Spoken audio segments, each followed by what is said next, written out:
Hello, and welcome back to HBW-TV for part 2 of this video. Given that you've painted such a vivid picture, could you give us a large picture on the different types of mental illnesses? Wow, that's a very powerful question this time.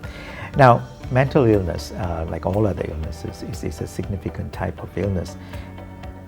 Across the globe, in the US, we have the Diagnostic Statistics Manual, which lists all the types of medical conditions in one single book, like a glossary. Similarly, in Europe, we have the International Classification of Diseases, which again is used to code illnesses. Like, let's say you have hypertension, so it comes under disorders X, Y, Z, and it's the contributing factors are there. So that's how in this manual you can actually list. And mental health is an important chapter in both these manuals, what is used in America as well as what is used in Europe.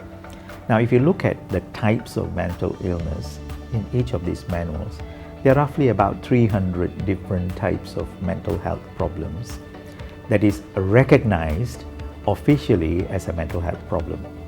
So it's just not one or two that we are aware of. There are about 300 different types. Now, all these types may not be common in everywhere, in all the countries. Certain illnesses are more dominant than others and more common. So some of the most serious ones, I will give you examples of a few. We start with mood disorders. We start with anxiety, which I think a lot of people have. Some manageable, some not manageable. So they are known as anxiety disorders. Now, any normal person will have some amount of anxiety. If you don't have anxiety, I think you'll become abnormal. Like, for example, if you have an exam, you're likely to be anxious about it. And stressed. And stressed, yeah. And if you're going for an interview, you're going to be anxious about making there in time, doing the interview well, and so forth. That's acceptable, normal anxiety. It becomes a problem when you can't cope with it. Yeah. So anxiety disorders are there. Then you have depressive disorders, depression. I'm sure you'd have heard the word depression being used like salt, very common. Yeah. I'm so depressed. Everyone comes up with this word, depressed, but I don't think they really understand what depression means. Now, depression has got a longer, more serious meaning to it, and it can even incapacitate you from your normal functions in life, like you don't eat, you don't drink, you don't talk to people and that can be a medical risk. So depression is one of the other major components. And talking about depression, I do not want to skip the topic on suicide. Now, people who are severely depressed have a risk of depression. In fact, people with mental health problems, there's always an element of risk for suicides. So we have to be aware that there is a suicide risk as well. So we have anxiety, depression, suicide risk. Then we have the two ends of being very happy, unreasonably happy. An example of this is someone taking a loan from a bank to lend money to a friend. Oh. That doesn't make sense, does it?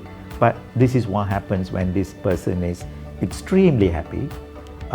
They can't say no. They will go and take a loan and give it to a friend as a loan, knowing that that money is not going to come back. So that's being extremely happy. And reckless. Yeah, in a way, yes. I would say reckless behavior is one of the indicators of this illness. And the other part is where they become unduly depressed. So there are two ends of the mood system. So we call this bipolar disorder. Yeah, bipolar disorder, which means we have to stabilize their moods and their functionality. Now, the strange thing about this illness is it affects very intelligent people. What they say, a thin line between a genius and a mad person. Yes. I feel metaphorically this illness describes that it usually affects intelligent people, and it'll be hard to even suspect that this person could be mentally ill. They work very hard, they have very good results, and everybody is full of praises. You don't want to be suspecting them of having a mental health problem, would you? No, you don't. You think they are fine, they work just too hard. But if you look at their behavior, there will be an element of risk-taking behavior.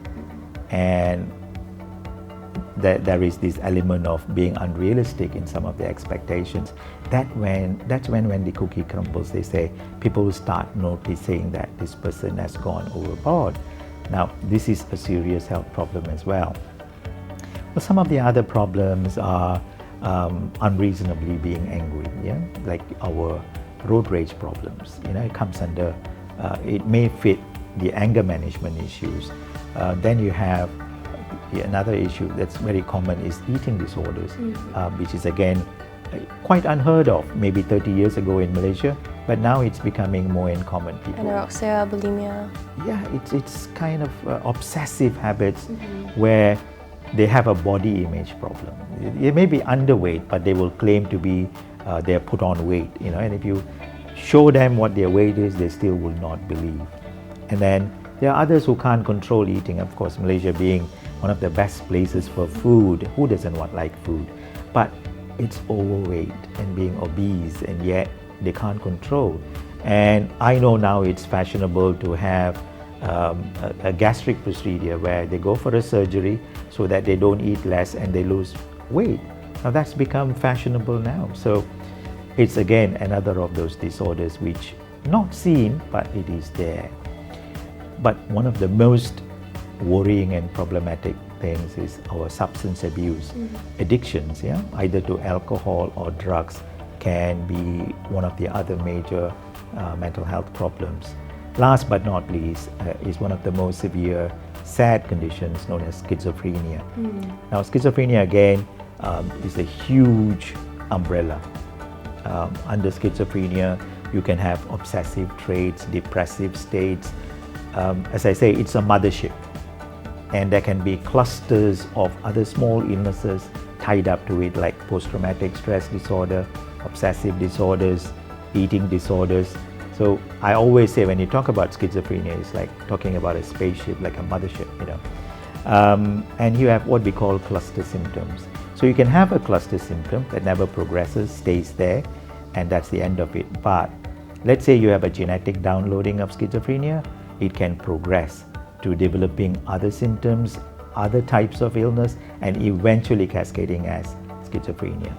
But a lot of people miss these early signs, and then when they actually present, they present with psychosis, which is abnormal thoughts, like somebody is beaming down information from Mars, or they're hearing voices which are telling them to do things, and some of these can be quite dangerous things.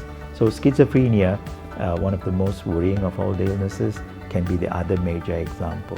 So that's just a snapshot view of some of the major types, but like I said, there are about 300 different types that will fit this condition.